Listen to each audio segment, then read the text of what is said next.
Good evening. I'm Kelly Wright. Thanks for joining me as we spend the next hour together. I do, as always, hope that you are well, taking care of yourself and your family because you matter. Coming up tonight, we're going to be talking about a case that has gone unnoticed by quite a few media organizations, but we want to shed some light on the unfortunate death of a young Black teenager in Iberia Parish, Louisiana. We'll be talking about that case and get an update from the Baton Rouge NAACP. Then, have you ever discovered your true identity or your true ethnicity? We'll talk to the author of White Like Me. She's on tonight, and she'll share her revealing story, an incredible story that you'll want to stay tuned and watch. And then we'll travel across the pond to the UK, England, and there we'll talk about Arthur Wharton. Have you ever heard of him? Tonight you will. Arthur Wharton, the man who predates Jackie Robinson in breaking the color barrier in sports. And now my opening observations. It is always the right time to do the right thing. And those are my opening remarks. Let's get right to it. So joining me now is Eugene Collins of the Baton Rouge NAACP. He's the president of that, and he is joining us to talk about Kawan Bobby Charles, who is a young 15-year-old Black man who has been killed. The circumstances are very murky at best about what took place, but it took place in Iberia Parish there in Louisiana. Eugene, thank you for joining us today. This is a very tough time for the people living in that particular parish. What can you tell me about young Kawan Charles and the fact that everything that's surrounding his death has been very murky in terms of police conducting a proper investigation to determine what happened, what really happened? So, let me start this. I'm the president of the Baton Rouge branch. I consulted and worked with Stan Black in that region around this case. And let me tell you, the very first thing that I find troubling with this case is this family went to a whole nother city. And you have to understand how some of these things work in South Louisiana to understand what that looks like. So even though these kids went to the same high school, because of that region, you'll have like maybe 10 small towns around each other, and 5 or 6 of them will go to the same high school, right? So if you're not from South Louisiana, you might not understand that dynamic, especially in Acadiana, right? So this family went a town over to Baldwin, Louisiana, took about a 30 or 40-minute drive to a whole other town without parental consent. And when I think about that, just in its core essence, somebody picking up my child and taking them to another town and then finding my child dead 3 days later. And that's not even the worst part of that, because they went and looked for the kid the day that he went missing, which was Friday, right? After he didn't return home. They went to police officer and they said, hey, he hasn't returned home. Mom admitted to picking the kid up. So they went and talked to mom. The mom said, hey, yeah, we did pick this kid up. But he got into some form of altercation with our son, woke up, ran out the house, wound up dead some days later. So they reported that, right? So you had a family picking up a kid from another town, bringing them to a whole nother town without parental consent. The family of Kawan Charles alerted law enforcement to that fact. And they still told that family that he may be at a football game. Now, the next day, we clearly know he's at a football game because he's been missing for a day. But even then, they don't classify him totally as a missing person because he willingly got in the car with the family, we believe, right? But still, they picked that kid up without parental consent. And I hate to say this, right? But I have to think about this as a Black man. As a Black man, if I went and picked up a white kid from a different town without parental consent and brought him in my town and he died while in my custody, do you think I'd be sitting here talking to you right now? Absolutely like that's where we at. So let me get this straight. Then there's the family of Kawan is not aware that another family has picked up their child, their 15-year-old son, to take him to another parish. Now, this family that picked him up, were they white or Black? It was a white family that picked up Kawan Charles. Kawan went to school with the family's son. And they have an altercation. and then inexplicably, Kwan ends up missing after that altercation between the two sons. Essentially, that's what happened, and that's per the mom. That's what happens, right? He wakes up, in their words, goes crazy, gets in a fight with their son, runs out the door. While he was in their custody, got into an altercation with the son, who now has a broken hand. That's being left out of the news. Who now has a broken hand, gets in an altercation with their son, and winds up dead. And literally nobody's been arrested. An Amber Alert was never issued, and the state police is arguing that the Amber Alert shouldn't have been issued because it didn't meet the criteria.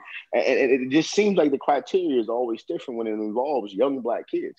And right now in South Louisiana, this isn't the only case that we're concerned about when Black people go missing. It just does not seem like we're looked for with the same veracity or the same intent or even the same resources. We have Cody Beauchamp here in Baton Rouge who got shot in the upscale neighborhood here on a Sunday in broad daylight with an assault rifle. And I don't know if you get the Newsburg apps or the little alerts, but when shootings happen, you're alerted. We weren't alerted to this, and I think it has to do with the neighborhood. But Cody Beauchamp laid there, but like a street over, basically yards away from where he was shot for 2 weeks before anybody would look for him. The NAACP had to put a search party together in order to bring attention to that, and they found him like a day after we did that, right? So in that particular instance, it was just a situation where they had just walked around a few houses, right? There was a young lady in Hammond, Anisha. Activists went out and conducted their own investigation and found that this young lady was possibly in a pond, alerted officers that this young lady was possibly in that pond, and officers chose not to take that tip. Some weeks later, they found her in the exact pond that they were notified that she would be in. So right now in South Louisiana, this is not the only situation where young Black people go missing and nobody goes to look for them because of an extent of what they did before leading up to that, right? And in all intents purposes, that shouldn't dictate how we look for missing young people. But when it comes to young Black people, it seems like they got to be kids that sit on the front pew of the church for us to go look for them. And that's problematic. And again, I lean back to this point that if I went and picked up a young white kid and brought him a city over and he wound up dead in my custody, I would be in jail until they figure out what happened. We're coming back with much more after the break.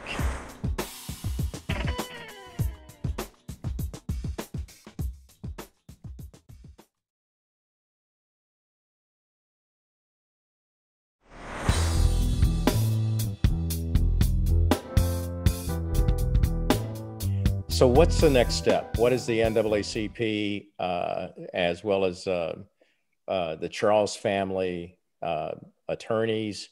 What's left for you to challenge law enforcement to rev up their investigation and bring some conclusion to this there in Louisiana? Well, and I'll be completely honest with you, right? This is South Louisiana, right?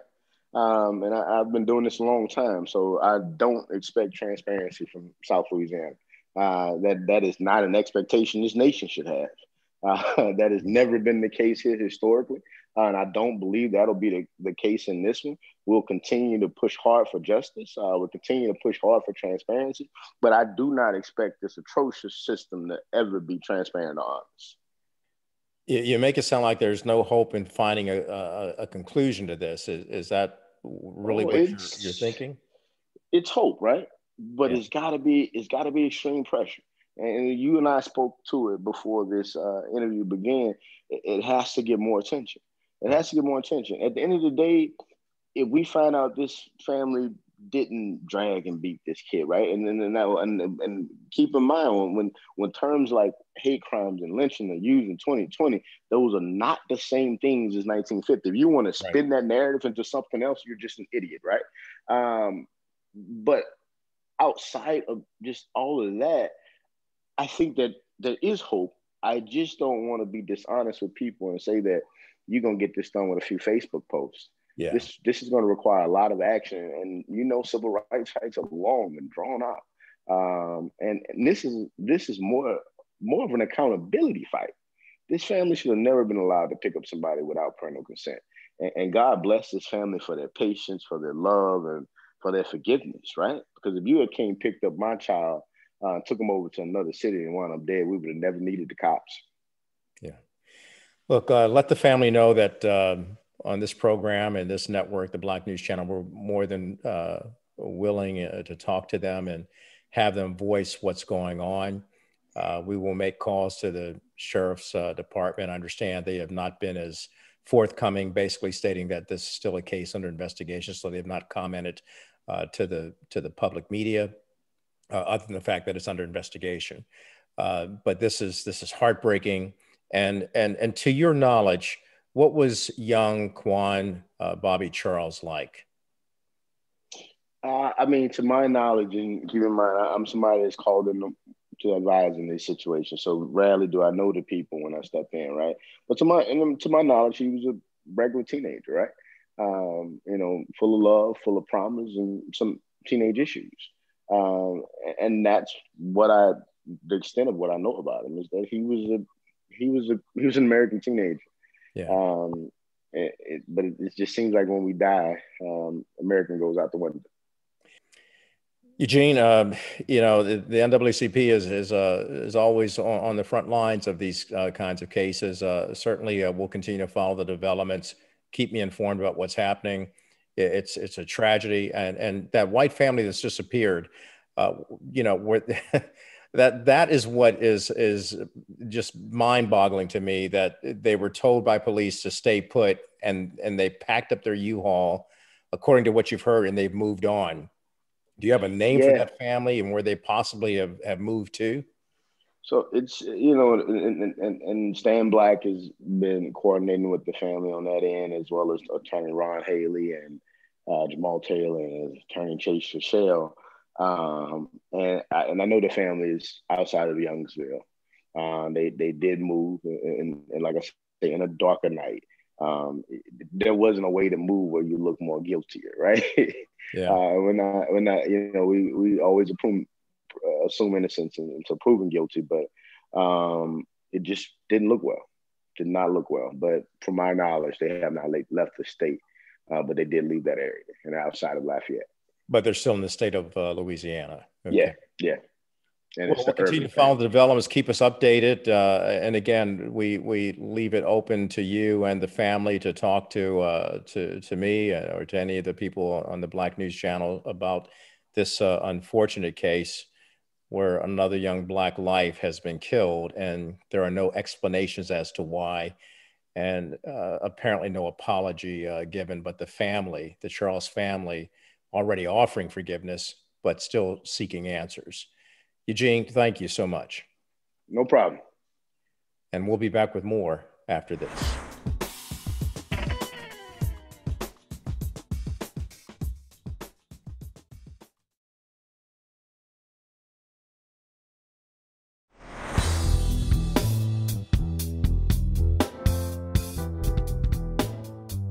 Welcome back to the program. So joining me now is a delightful lady. Her name is Gail Lukasik, and she has quite a story to tell that proves to the world we are all interrelated and interconnected, and we should get over the hangups of race.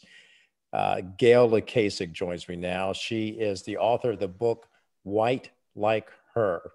Gail, thank you for joining me today. What an incredible story your life has. Tell me about discovering the race and ethnicity of your mother. What was that like? First of all, thank you for having me on your show. I'm delighted to be here. I made this discovery, the initial discovery, in 1995. And if I can give you a little backstory on this, my paternal grandfather, Azima Frederick, was my mystery man. My mother had no photographs of him, and every time I asked her about her father, she would say something like, well, my parents were divorced when I was 6, and I did not grow up with him, so I can't tell you much. Well, he always remained in the back of my mind because I was curious about him. I want to know about him. So in 1995, as you know, that's before Ancestry.com. Yeah. And the internet. I didn't have a lot of access to the internet. So I went to our local family history center and started going through census records. I had no birth date or death date. When I finally got to the 1900 Louisiana census records, I found Azima Frederick. And next, he was 3 years old. Next to all the Frederick's names was the letter B. And when I went up to see what that column was, that was for race. So that was my first surprise. I had no idea. You had no idea. I had no idea. All those years, your mother had kept this secret that she was, in fact, Black, or back then, it would have registered her as being colored. Absolutely. Were you shocked? I was, yes. I actually left the center. I had a very unpleasant encounter with the woman who ran the center, because when I went to ask her if B stood for Black, she said, oh, yes, it does. And then she let loose with what she thought were funny racial slurs. Oh. Using the N-word. And there I am standing, not knowing what's going on. So I got out of there pretty quickly and sat in my car. I actually looked in my rearview mirror at myself and I thought, I don't know who I am. Wow. I have no idea if this is true. What just happened? Yeah. So what I did, I didn't want to call my mother right away. I did, she lives in Ohio. I live in Illinois. I wanted to do a little more research. I'm a researcher. So what I did is I pretended I was my mother. And I wrote to the state of Louisiana and I said, I lost my birth certificate. And so they sent me back my mother's birth certificate, and there were 3 letters for her race. And you probably can guess what they were. Yeah. C-O-L. Yeah. Or colored. But I wasn't done. So I thought, I want the state to tell me what that means to them. So I wrote another letter and said, I'm a little confused. What do these 3 letters mean? So I got a very official letter from the state of Louisiana with a big seal on it and everything. And what they said was, COL stands for a person of color, in most cases of African heritage. So I had all this evidence before I spoke with her. And that conversation with your mother, how did that go? Oh, that was very surprising. That was my other big surprise, my next big surprise. I knew I couldn't have this conversation on the telephone. So unfortunately, my dad got very ill and I wanted to wait. It was not the right time. Yeah. So after he died, I invited my mother to visit me in Illinois. I sat her down and I said, Mom, I have your birth certificate. It says COL for colored. Talk to me about this. And she denied it. She said, I don't know what birth certificate you have, but mine says I'm white. So, she's wily. I wasn't going to let her get away with this. So I said, Mom, I have a letter from the state. I have these other documents. I can go get them for you if you like to see them. She got very quiet. And she was sitting in this big green chair. It was almost like she was shrinking into the chair. Oh, wow. And then she looked at me and she said, and this was so shocking, how can I hold my head up with my friends if they know? You have to promise me you will tell no one until after I die. Wow. I tried to talk her out of it. She was having none of it. And I kept her secret for 17 years. We're coming back with much more after the break.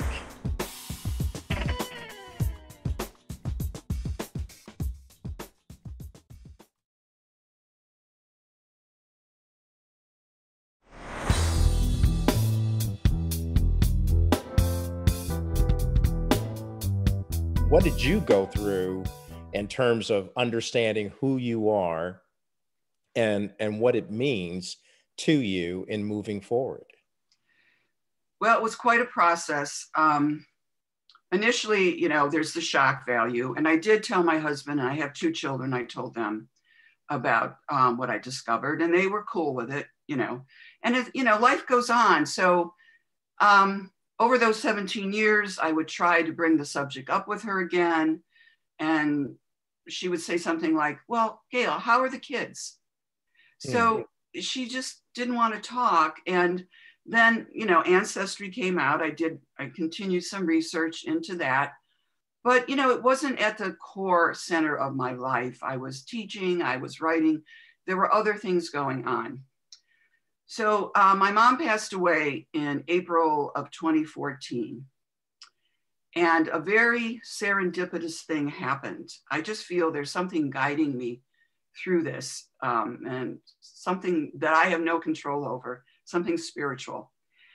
3 months after her death, my husband, by chance, finds in our local library newsletter that Genealogy Roadshow is looking for stories from New Orleans, where my mother's from.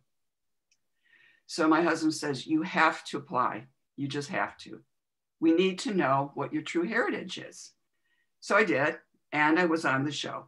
And it was confirmed that my mother was mixed race.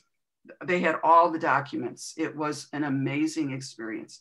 And I knew then, after I'd been on the show, that I was going to write a book. You know, I'm a writer. That's what I do. But another very shocking thing happened after I was on the show.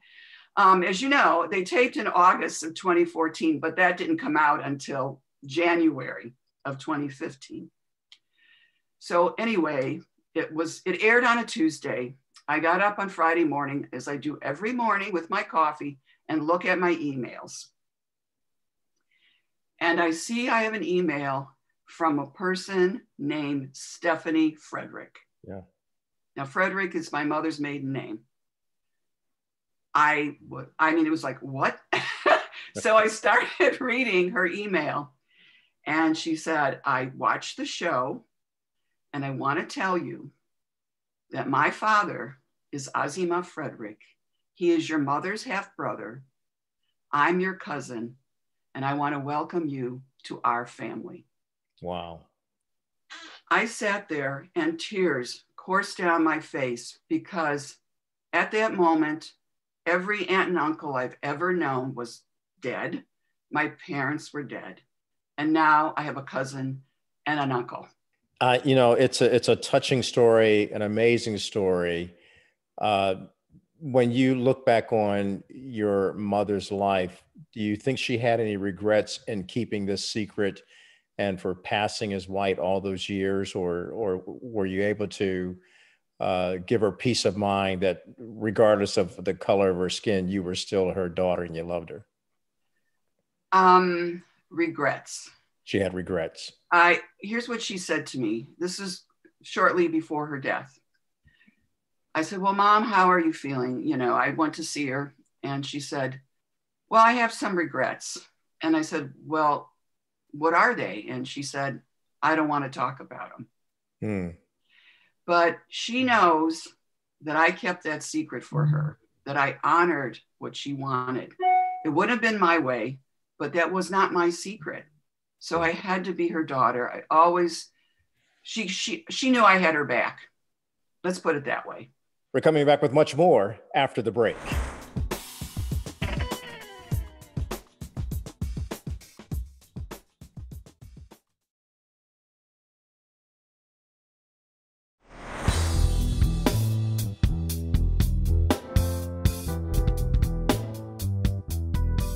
Incredible story.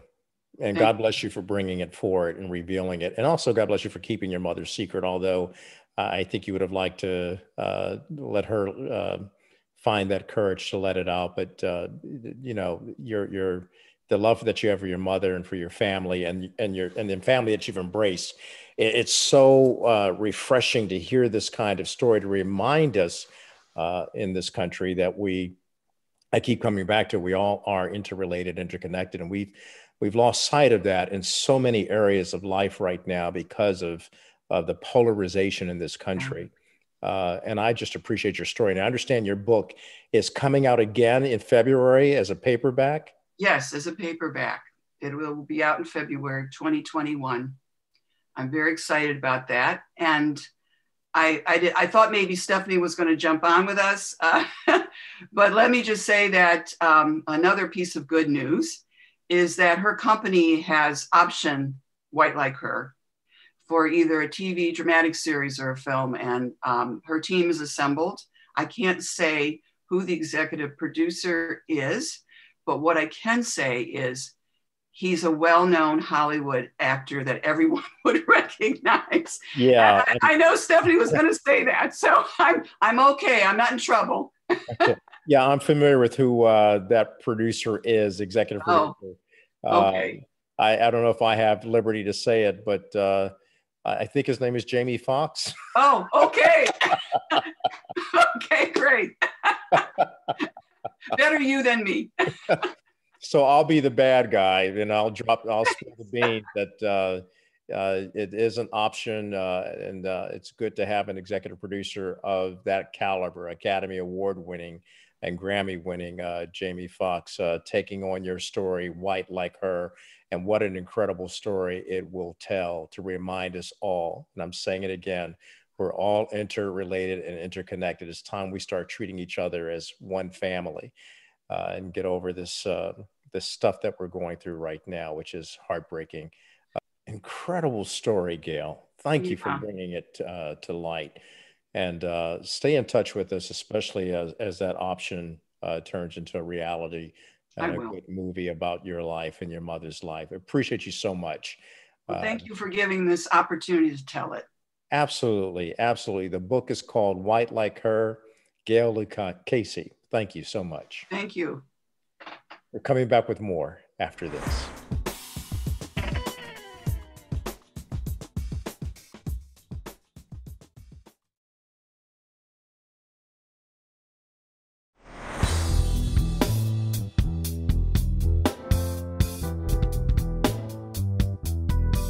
And welcome back to the program. It gives me great pleasure to bring on my good friend, Sean Campbell. He is the founder of the Arthur Wharton Foundation.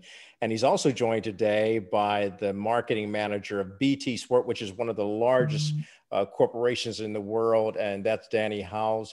I'm so delighted that both of you have come on to join me in this celebration of the life of Arthur Wharton. And Sean, bring us up to speed, because a lot of people, especially here in the United States, they are not aware of Arthur Wharton and the significant contribution that he has made to the world just through his life and legacy. Tell me about Arthur Wharton.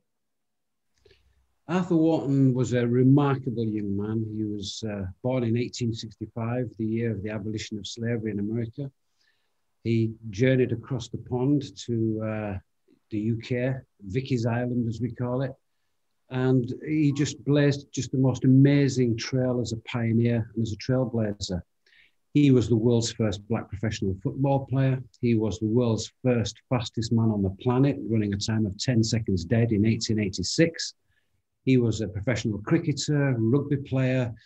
And if that wasn't enough, you know, in his spare time, he became a cycling champion. The guy was just a phenomenon, a real phenomenon, you know? Yeah, you know, I like to equate him, and there is no equating him, because he was singularly Arthur Wharton, but he predated Jackie Robinson in terms of crossing the color line into any professional sport at a time that you would never have anticipated that a black man from Ghana, from Africa, would make his way into the UK and become such a significant, prolific player who actually changed the world during his time. That's not an easy feat to accomplish. It certainly wasn't. You know, we have to remember that back in the day, back in Victorian England, when Arthur was blazing this trail, it's against the backdrop of a very bleak time, an industrial era where life was tough, it was hard. Football was an incredibly brutal sport at that time. Hence, we see Arthur wearing welding gloves, you know, from the steel workers. Because as a goalkeeper, you could barrack the goalkeeper, you could barge into him, you could challenge him physically. But Arthur, also being the fastest man in the world, used to just speed away from these guys, and he'd go on the wing and he'd score 2 or 3 goals. You know, the guy was just so incredibly full of character. And, you know, lest we forget, I mean, he's from a deeply religious family, began his life, his father was a missionary born in the island of Grenada in the Caribbean. And underpinning Arthur's character are all those facets of his early upbringing. And without doubt, you know, the man, to survive in those times, in this island, this small island, when there was so much going on, and it was against the backdrop of the Ashanti Wars in Ghana as well. It's all about strength of character, Kelly. It really is. Yeah, Danny Howes, let me bring you in. The fact that BT has entered into this, well, not promotion, but this promoting the recollection of Arthur Wharton's contribution to the sport of football. In America, we often call it soccer, but it is one of the greatest sports, if not the largest sport in the world. What did you see in the life and times of Arthur Wharton that made you think there is a lot of truth in this, and not just truth, but there's a lot of inspiration in this? What caused BT to get behind this? Well, I've worked for BT for over 22 years. I'm 45-year-old middle-aged privileged white man living in Darlington, and as part of the focus on Black History Month in BT, myself and my colleagues were looking to really understand and promote forgotten sports stars of the past. And I was aware of Sean Campbell, and I was aware of Arthur Wharton and all of the great work that Sean did to campaign to have the statue erected at St. George's Park of Arthur Wharton. So I contacted Sean probably 6 weeks ago now. I'd never met him before, and I met Sean with the hope of bringing him into BT just to tell myself and my colleagues about Arthur Wharton's story. And I was in Sean's presence for over 5 hours, because Sean was telling me things about Arthur Wharton that I'd never heard before, and it was incredible. And I identified quite quickly that there was an opportunity for BT Sport, with all of the coverage that they'd already started in the month of October for Black History Month here in the UK, to be able to get BT's resources behind the Arthur Wharton story and use that to tell what is the most remarkable history. It went from there. When we come back, we'll talk more about Arthur Wharton. But before we do, here are a couple of noteworthy people taking note of Arthur Wharton being number one. Stories that should be told for generations. True greatness. So remember the name, Arthur Wharton. Arthur Wharton is number one. Arthur Wharton is number one. Arthur Wharton is number one. Arthur Wharton is number one. Arthur Wharton is number one. Arthur Wharton is number one. Arthur Wharton is number one. Arthur Kwame Wharton is number one. Arthur Wharton, number one.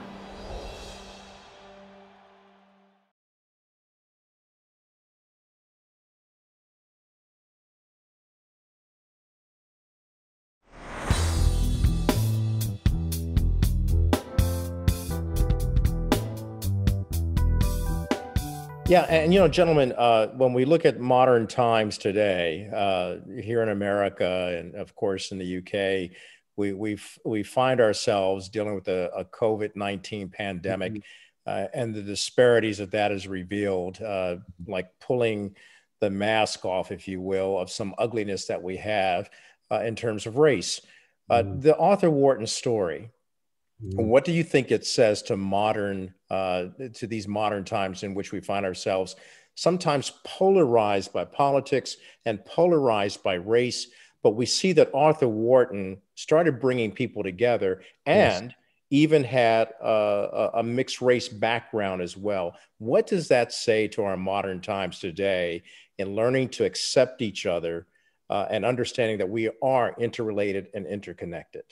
Well, if you were to ask me that, the very serious question of what really motivated me to champion Arthur, we've spoken about his sporting pursuits and his achievements and his pioneering and trailblazing. But Kelly, you've hit the nail on the head, my friend. We're living in dark times at the moment. When we look at what's happening politically, both in America and over here and across the globe, we think of the COVID pandemic. This young man, in the face of his own adversity, played 7 games of football, in 10 days to feed the poor for charity. Back then, when he was being, receiving lots of abuse, his humanitarian spirit, that's what appealed to me, my friend. That is what made me think, if we all had a bit of that, the world would be a much better place, Well, Sean and Danny, I need both of you to understand that on this show, I always remain an open platform, an open door to you to come on and talk about the Arthur Wharton legacy and other people who have done great things throughout the UK and the world. Over my shoulder, next to my Mandela book, is a book called Black History 365.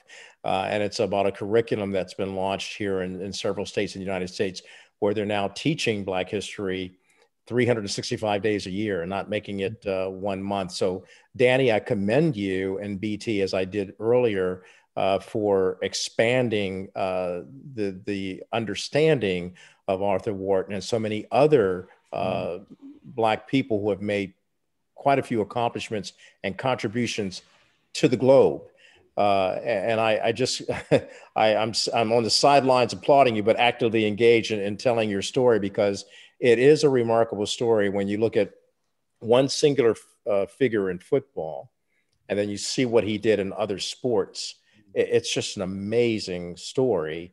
And it was really a surprise to me that we did not know the Arthur Wharton story until Sean Campbell came along and said, there's something here that the world needs to know today.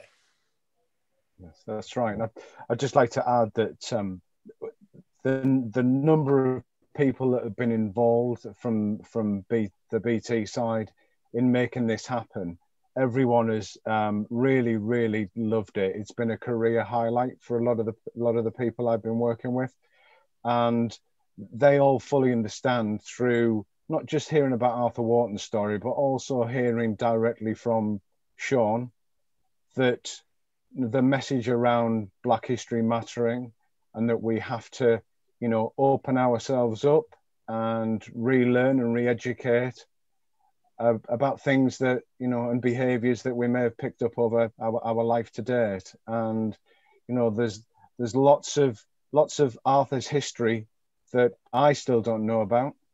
And there's lots of Arthur's history that even Sean doesn't know about, that we together will uncover it and we will share it. So we would really look forward to coming back and sharing some more history and some more stories with you.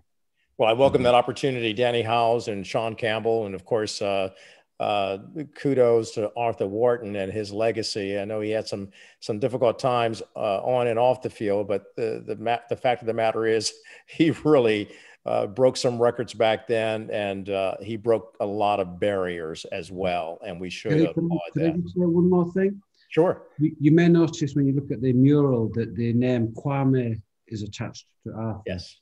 Arthur's never had his African name until the unveiling of that mural. He's now been given his African name, Kwame, born on a Saturday. Every Ghanaian will, if you're Kofi, you're born on a Friday. If you're Kwame, you're born on a Saturday.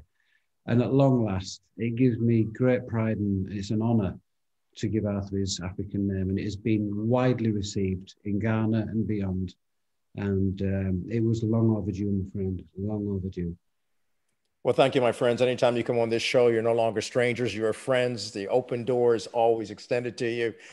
Sean Campbell, Danny Howes, thank you so much, and my best to you and the efforts you're making to make the Arthur Wharton story even more renowned throughout the world. Thank you both. Thank you so much. Very much.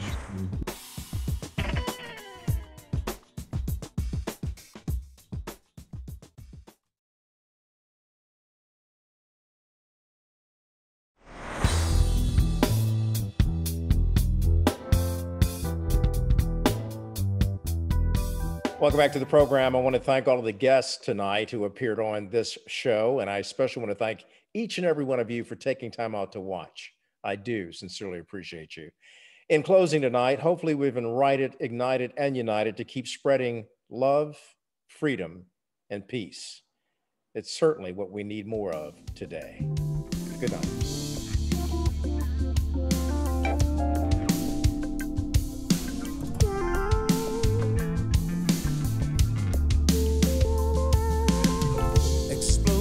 rip through the heart of the city, inflicting pain and casualty. A cowardly act of despicable terror, increasing fear and misery. Oh, it's so crazy, the way we're living our lives.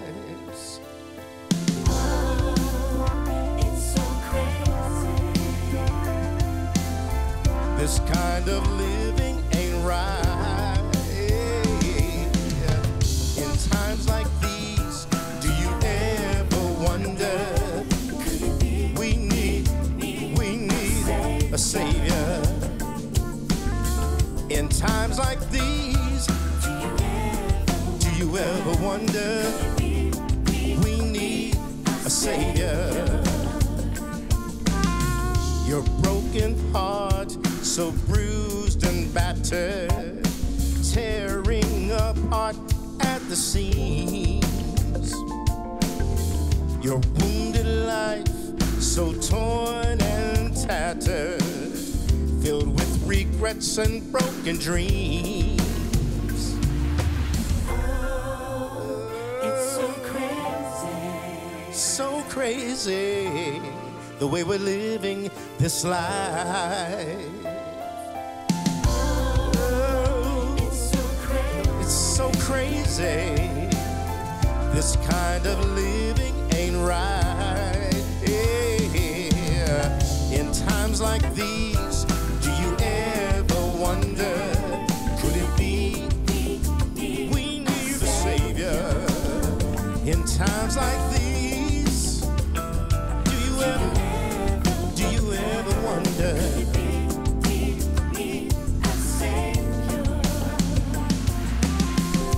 Lord, we need salvation. Please come and heal the nations. Lord, we need deliverance. Oh, please come and give us forgiveness. Well, what the world needs now is love. you know we need it, Lord, 'cause there's just too little world. You know we need it now. There's too little world in times like these. Oh, do you ever wonder, could it be we need a savior? Oh, in times like these, my God, could it be we need a savior?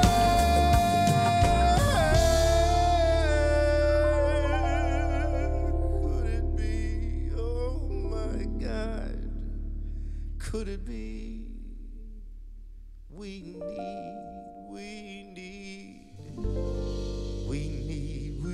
Lord, we need a savior.